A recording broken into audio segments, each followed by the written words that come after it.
یہ مرد روشن ضمیر بھی جس نے اپنے نور معرفت سے بے شمار دلوں کی کثافت دور کی، دنیا پرستوں کی سازشوں سے محفوظ نہ رہ سکا۔ زمانے کی قدیم روایات کے مطابق اہل اقتدار ایک بوریا نشین فقیر کی عظمت اور محبوبیت سے حسد کرنے لگے۔ جس طرح حضرت نظام الدین اولیاء کی ذات گرامی آمران وقت کی آنکھوں میں کھٹکتی تھی، اسی طرح حضرت سید نصیر الدین محمود بھی اہل حسد کی شرارتوں کا ہدف بنے۔ آپ کی مقبولیت کا وہی انداز تھا کہ دہلی کے بے تاج بادشاہ کہلاتے تھے۔ سلطان محمد تغلق حضرت شیخ کی اس ہر دل عزیزی کو برداشت نہ کر سکا اور سلطان قطب الدین مبارک شاہ خلجی کی طرح خواہش کرنے لگا کہ حضرت سید نصیر الدین محمود رحمۃ اللہ علیہ اور دیگر اولیاء کرام بھی دنیا داروں کی طرح اس کے دربار میں حاضر ہوں۔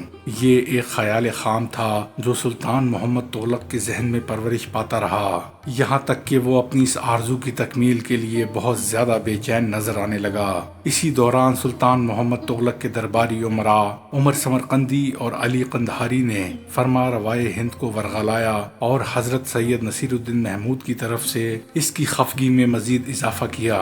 آخر ایک دن سلطان محمد تغلق نے نہایت عیاری کے ساتھ ایک منصوبہ ترتیب دیا جس کا مقصد اس کے سوا کچھ نہ تھا کہ حضرت سید نصیر الدین محمود کی دل آزاری کی جائے اور ان کے زہد و تقوی کو داغدار بنایا جائے۔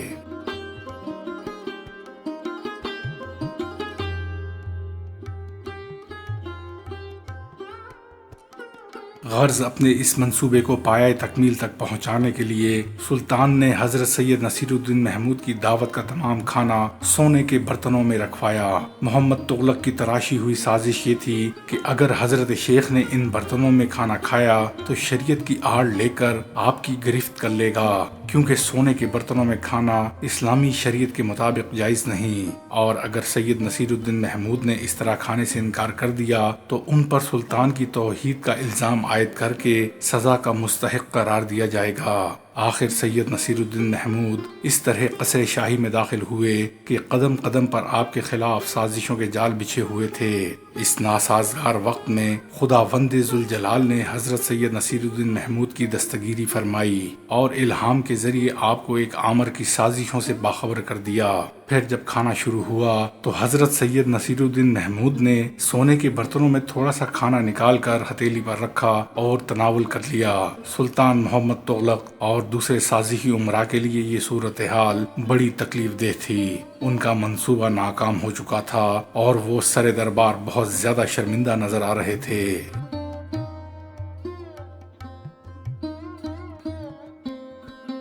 مورخ قاسم فرشتہ نے اپنی یادگار تصنیف تذکرہ مشائخ کرام میں ایک مقام پر تحریر کیا ہے کہ سلطان محمد تغلق اپنے بے پناہ ظلم و تشدد کے سبب خونی مشہور تھا۔ اس نے درویشوں کے ساتھ وہی سلوک کیا جو ایک ظالم و جابر آقا اپنے غلاموں سے کرتا ہے۔ اس نے بہت سے درویشوں کو شاہی خدمت پر مامور کر رکھا تھا۔ کسی درویش کو یہ خدمت سونپی گئی تھی کہ وہ پان بنا کر کھلائے، کسی فقیر کی یہ ذمہ داری تھی کہ وہ سلطان کو پانی پلائے، اور کسی بزرگ کو یہ کام سونپا گیا تھا کہ وہ فرما روائے ہند کو دستار باندھے۔ غرض کے درویشوں کی اس جماعت کے لیے وہی کام منتخب کیے گئے تھے جو دوسرے خدمتگار انجام دیتے تھے۔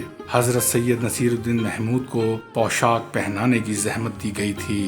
دوسرے درویشوں نے انتہائی جبر کے عالم میں سلطان محمد تغلق کی خدمت گزاری کے اس منصب کو قبول کر لیا تھا۔ پھر جب شاہی ملازموں نے حضرت سید نصیر الدین محمود سے کہا تو آپ نے اس تحقیر آمیز ذمہ داری کو قبول کرنے سے انکار کر دیا۔ سلطان محمد تغلق جیسے کینہ پرور اور خود پرست حکمران کے لیے ایک درویش کا انکار قیامت سے کم نہ تھا۔ جیسے ہی اس کے خدام نے حضرت سید نصیر الدین محمود کے بارے میں یہ خبر دی کہ آپ اطاعت شاہی سے گریزاں ہیں تو وہ چراغ پا ہو گیا اور اس نے انتہائی غیظ و غضب کے عالم میں چراغ دہلی کی گرفتاری کا حکم دے دیا۔ غالباً یہ واقعہ اس وقت پیش آیا جب سلطان محمد تغلق سندھ کی بغاوت کو کچلنے کے لیے ٹھٹھا پہنچا تھا۔ اسی سفر میں حضرت سید نصیر الدین محمود بھی فرما روائے ہند کے ہمراہ تھے اور اسی دوران اس نے آپ کو پوشاک پہنانے کی خدمت پر مامور کرنے کی کوشش کی تھی۔ مگر جب ایک مرد خدا پرست نے ایک آمر کے حکم کو قابل احترام نہ سمجھا تو اقتدار کی تمام تر رعونت بیدار ہو گئی اور سلطان محمد تغلق نے اس شخص کی گرفتاری کا حکم دے دیا جو روحانی نسب کے اعتبار سے حضرت نظام الدین اولیاء رحمۃ اللہ علیہ کا وارث و جانشین تھا۔ زندان میں حضرت سید نصیر الدین محمود کو سخت ایذائیں دی گئیں، مگر آپ نے سلطان سے کوئی رعایت طلب نہیں کی، بس بار بار یہی فرماتے رہے، درویشی ایک شہنشاہ کے سوا کسی شہنشاہ کو تسلیم نہیں کرتی۔ اس سے کہہ دو کہ زنداں کے اندھیرے بڑھا دے اور فقیر کے لاغر جسم پر دنیا کے سارے تشدد عام کر دے۔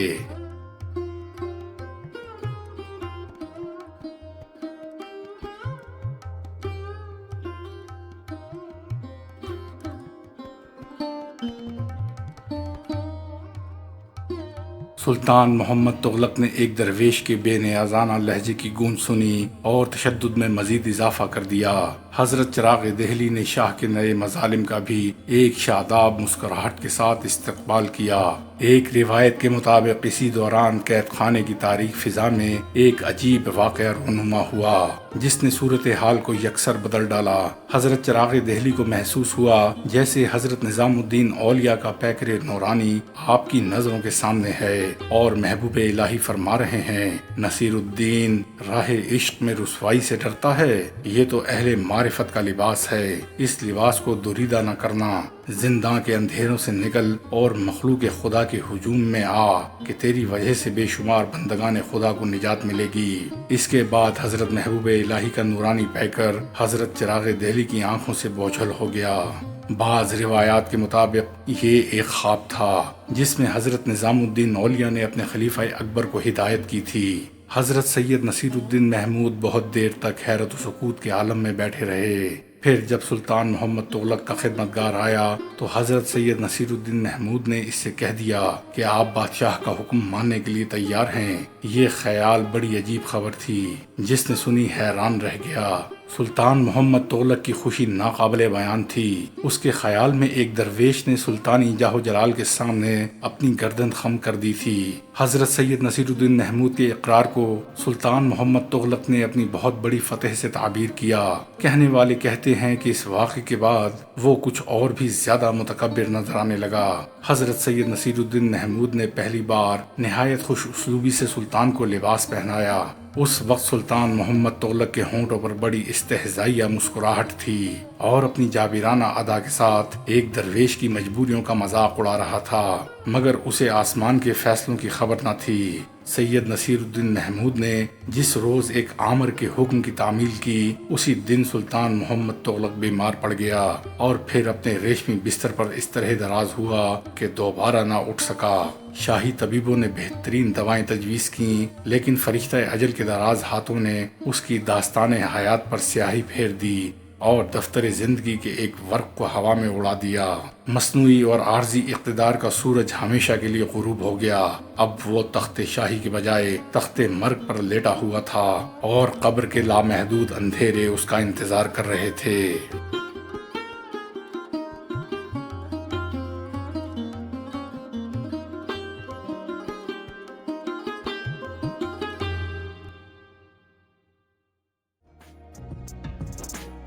معزز ویورز اور سبسکرائبرز کو کتاب دوستی ناتمام کا سلام سلام سلام۔